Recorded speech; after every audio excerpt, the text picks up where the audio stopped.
pemilih itu seakan-akan tidak berdaya. Dalam hal ini pemilih itu ya sudah karena hanya ada satu pasangan calon, ya mau tidak mau saya memilih satu pasangan calon ini saja.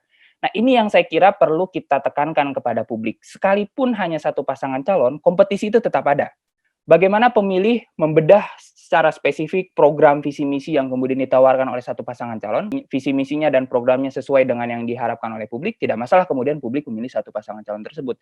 Tetapi ketika tidak sesuai, publik diberikan ruang loh untuk memilih si kotak kosong ini, gitu loh.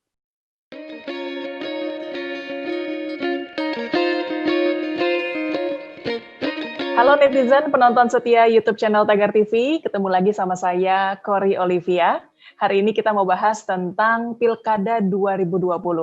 Sebelumnya kan Presiden Jokowi sudah menegaskan bahwa Pilkada tetap berjalan sesuai jadwal ya, karena tidak ada yang tahu kapan pandemi berakhir. Nah menariknya dalam Pilkada tahun ini adalah terjadi di banyak daerah, calon kepala daerah melawan kotak kosong alias calon tunggal. Nah, sampai sekarang peristiwa ini dikabarkan terjadi di 25 daerah. Sebenarnya ada apa ya ini ya? Apakah kotak kosong ini memang terjadi secara natural atau direkayasa untuk memastikan kemenangan si calon tunggal? Langsung saja kita tanyakan kepada ahlinya, Heroik M. Pratama, peneliti dari Perkumpulan untuk Pemilu dan Demokrasi atau Perludam. Halo Mas Heroik, apa kabar Mas? Halo Mbak Cory, baik. Mbak Cory apa kabar? Kabar sehat Mas Heroik. Makasih Mas sudah mau diundang lagi sama Tagar TV ya. Ya, sama-sama. Makasih juga sudah diundang. Nah, Mas Heroik, Ya. ini tahapan Pilkada serentak 2020 ini memunculkan 25 pasangan calon tunggal nih di seluruh Betul. Indonesia. Dan Betul. ini menjadi rekor terbanyak selama ada Pilkada di Indonesia. Ya. Menurut Anda, fenomena apa ini, Mas? Ya, betul sekali Mbak Cory bahwa kalau kita lihat tren kenaikan calon tunggal di Pilkada itu cukup meningkat di Pilkada 2020 ini. Misalnya di Pilkada 2015 itu hanya ada 2 daerah bercalon tunggal, kemudian di Pilkada 2017 itu ada 9 daerah, dan di Pilkada 2018 ada 16 daerah, dan di Pilkada 2020 ini ada 25 daerah. Nah, tentunya memang kalau kita lihat kehadiran calon tunggal ini secara konstitusional memang diakui. Di putusan Mahkamah Konstitusi tahun 2015 bahwa putusan tersebut menyebutkan sekalipun hanya ada satu pasangan calon, pilkada tetap berlangsung namun dengan mekanisme yang berbeda. Nah, jadi kalau di pilkada dengan 2 pasangan calon, 3 pasangan calon, ada 2 foto pasangan calon, ada nama masing-masing pasangan calon, sedangkan di dalam satu calon tunggal ini hanya ada satu foto dan juga satu kotak kosong yang berisi setuju atau tidak setuju, seperti itu.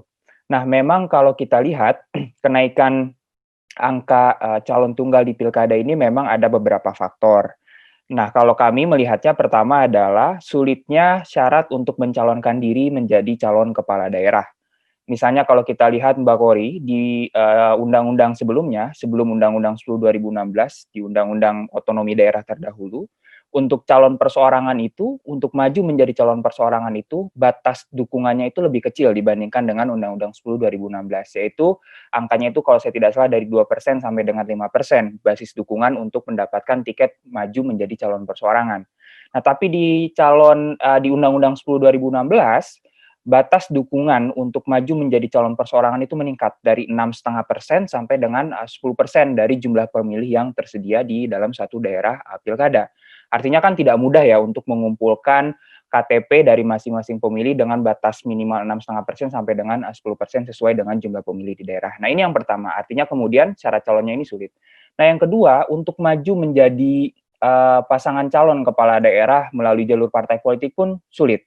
Karena batas dukungannya adalah harus mendapatkan dukungan 20% kursi DPRD provinsi ataupun DPRD kabupaten kota. Sedangkan kalau kita lihat trennya memang meskipun ada banyak beberapa daerah yang kemudian mampu mencapai kursinya sampai 20%, tetapi rata-rata kursi dari perolehan partai politik di setiap daerah itu ya tidak sampai dengan 20%, kira-kira seperti itu. Sehingga dalam membangun dukungan pasangan calon, partai politik harus berkoalisi seperti itu. Nah, ini berkaitan dengan sulitnya dari syarat calon. Nah, yang berikutnya Mbak Cory, Kalau kita lihat memang tren peningkatan, pasangan calon tunggal di pilkada ini tidak terlepas dari strategi pemenangan dari partai politik untuk memenangkan kursi calon kepala daerah dan juga wakil kepala daerah di daerah tersebut. Karena apa? Secara sederhana kan kita bisa lihat bahwa ketika hanya ada satu pasangan calon, ongkos biaya politik jauh lebih mudah, lebih murah seperti itu, dan juga persaingannya pun tidak terlalu ketat, layaknya 2 pasangan calon ataupun 3 pasangan calon. Nah, ini kami melihat ada mekanisme tren borong partai, borong dukungan partai, yang bagaimana kemudian salah satunya memunculkan kehadiran calon tunggal karena 100% kursi DPRD di kabupaten kota itu mendukung satu pasangan calon ini, seperti itu. Sehingga kemudian ini menjadi salah satu strategi pemenangan bagi partai politik untuk memenangkan kursi kepala daerah dan wakil kepala daerah.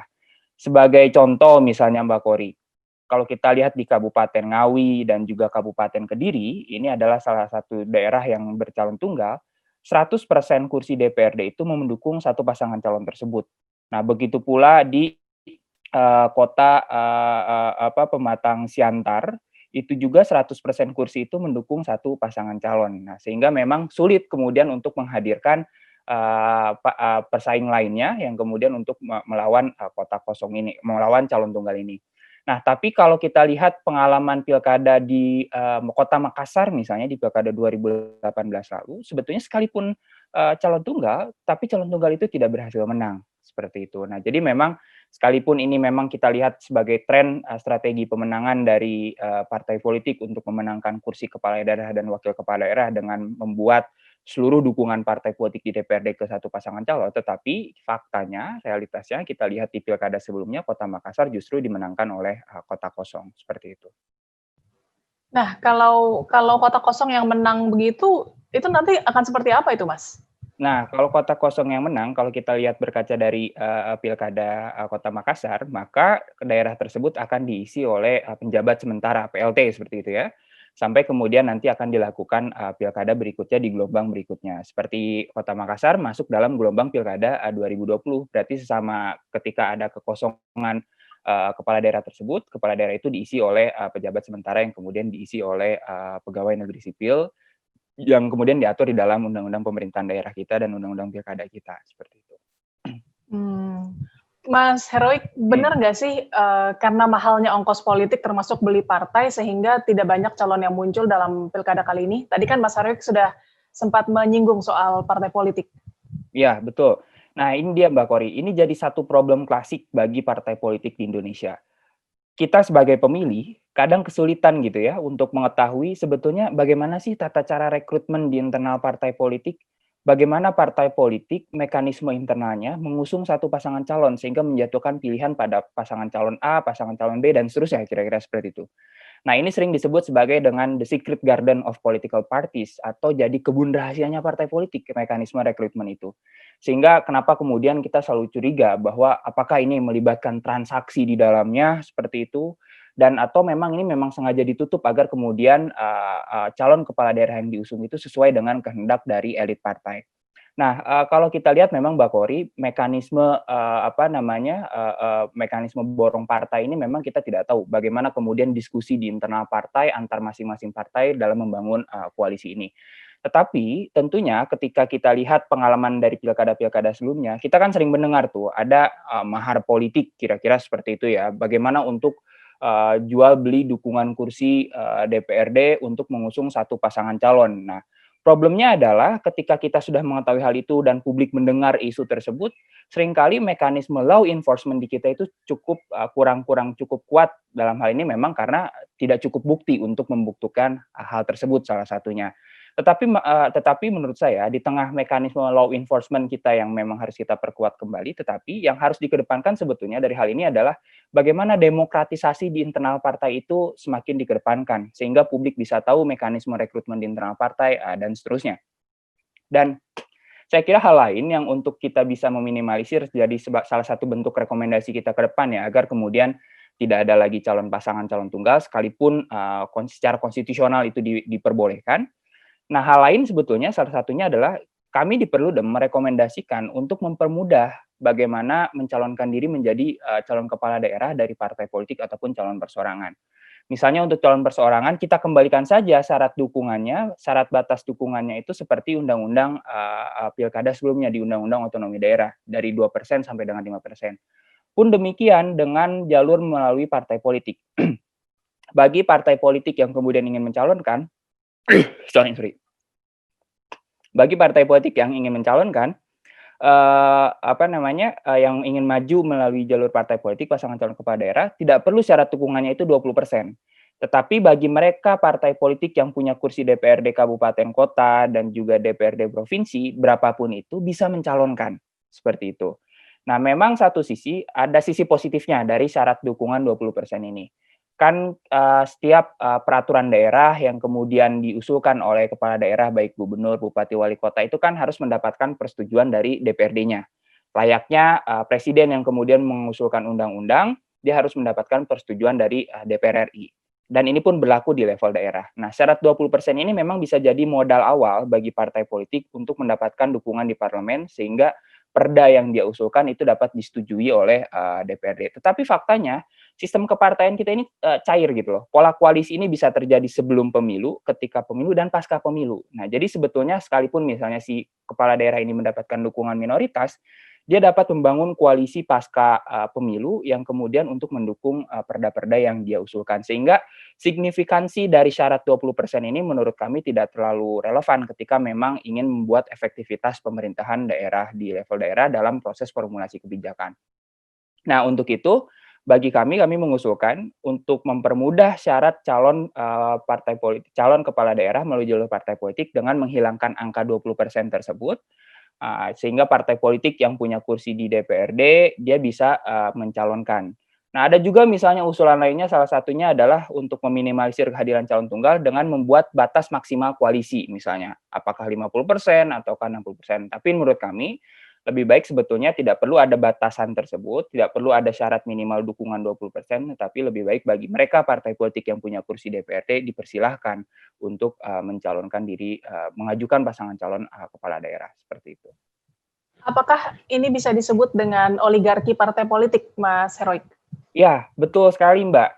Menurut saya memang ini menjadi satu mekanisme oligarki partai ketika menghadirkan satu pasangan calon tunggal. Kalau kita lihat di Undang-Undang 10 2016 ya, Mbak Kori, itu kan setiap pasangan calon kepala daerah yang didukung oleh partai politik, dia itu harus mendapatkan surat rekomendasi. Nah, surat rekomendasi dari partai politik. Rekomendasinya ini bukan dari pengurus provinsi ataupun pengurus kabupaten kota, tapi surat rekomendasi ini datang dari pengurus pusat partai, sekjen dan juga ketua umum partai, yang kemudian ini menjadi syarat administratif pencalonan.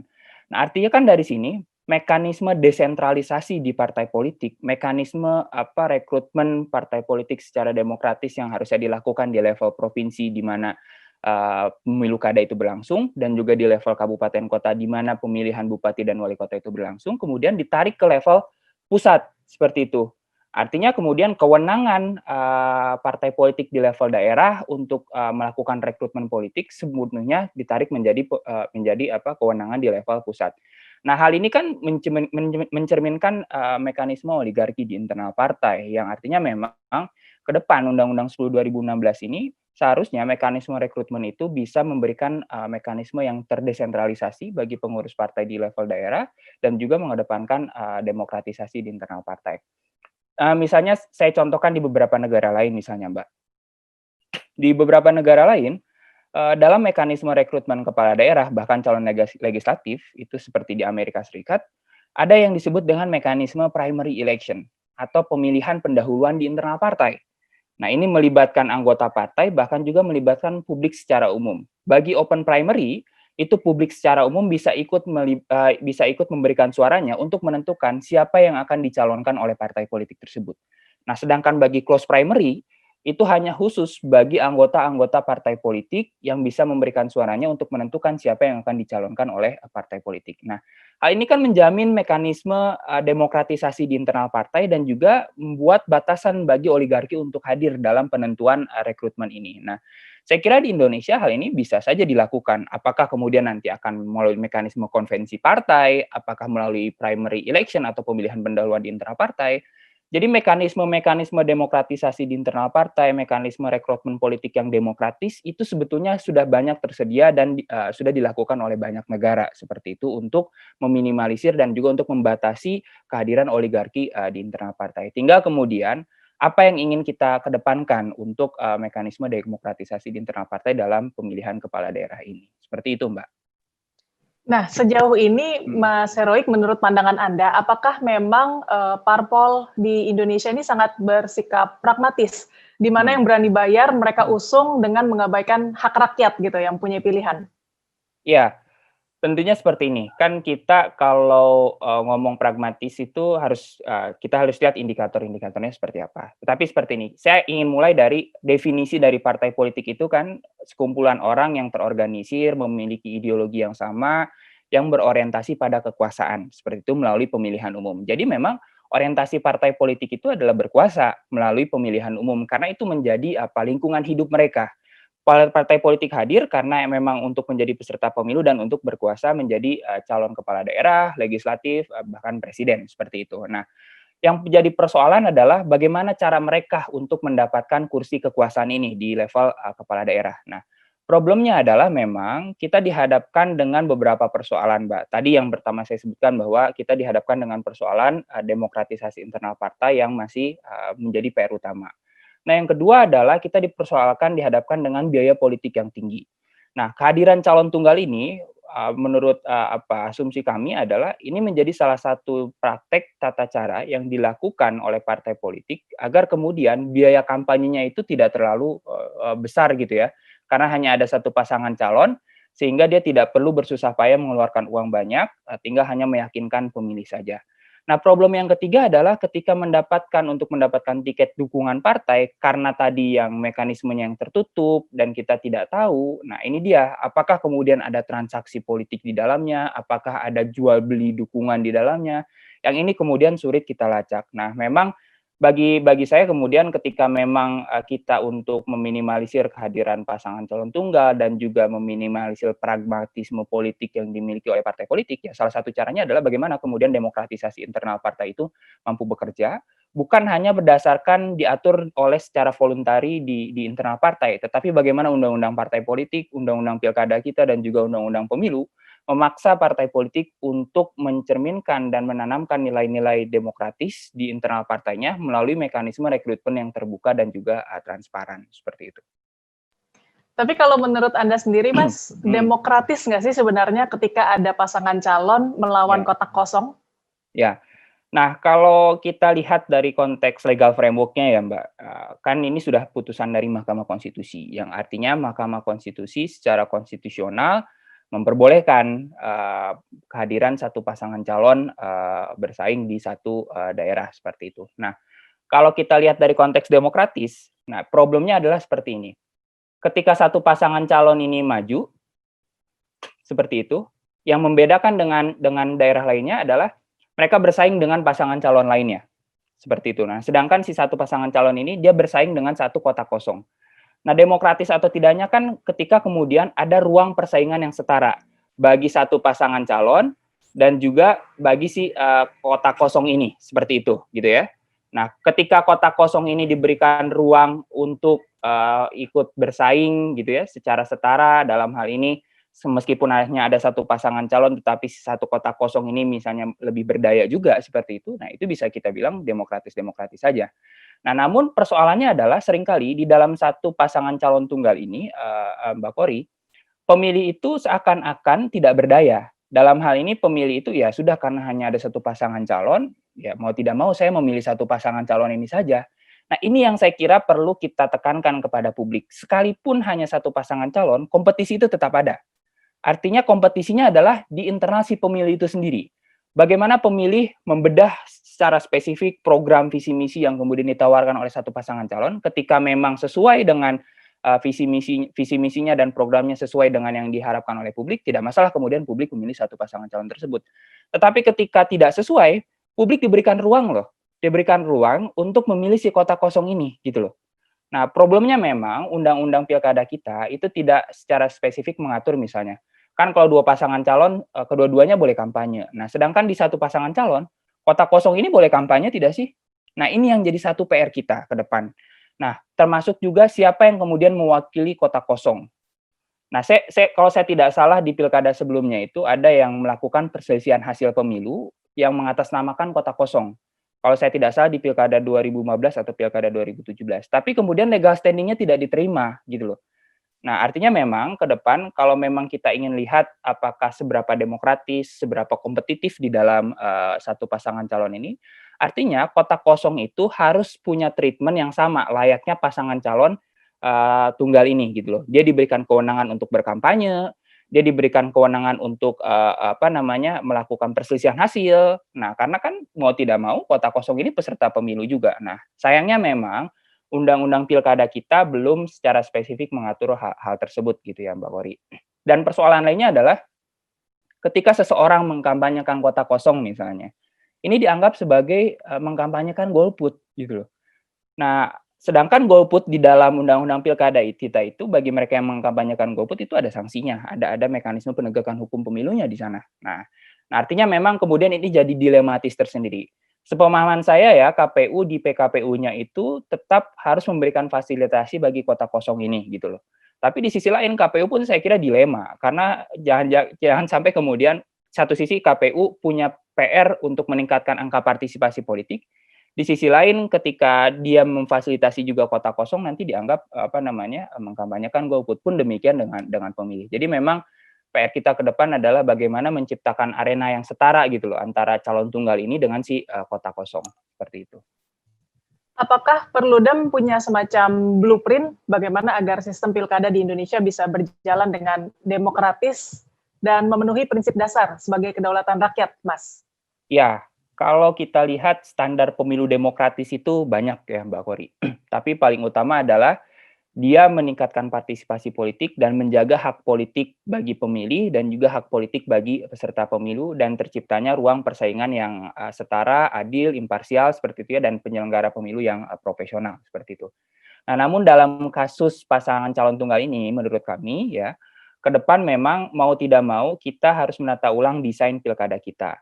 Mulai dari desain waktu penyelenggaraan pilkadanya, kan kalau kita lihat dari awal mula atau cikal bakal dari kehadiran pilkada serentak itu kan ada dua tujuan utama. Efisiensi anggaran, efisiensi tata kelola pemilu, dan juga efektivitas penyelenggaraan pemilu. Nah, dari yang kami lihat, dari hasil evaluasi kami di 3 gelombang pilkada ini dan yang akan dilakukan di 2020 ini, desain pilkada kita ini belum mampu mencapai dua tujuan utama ini, termasuk juga dari desain pencalonan kita, seperti itu. Nah, dengan kehadiran calon tunggal yang semakin banyak, saya kira memang ke depan mau tidak mau para pemangku kebijakan harus melakukan evaluasi terhadap desain pencalonan kita, termasuk dari desain rekrutmen. Nah, ke depan memang salah satu rekomendasi utama bagi kami adalah demokratisasi di internal partai melalui rekrutmen yang terbuka, transparan, dan terukur itu harus diatur di dalam undang-undang pilkada kita.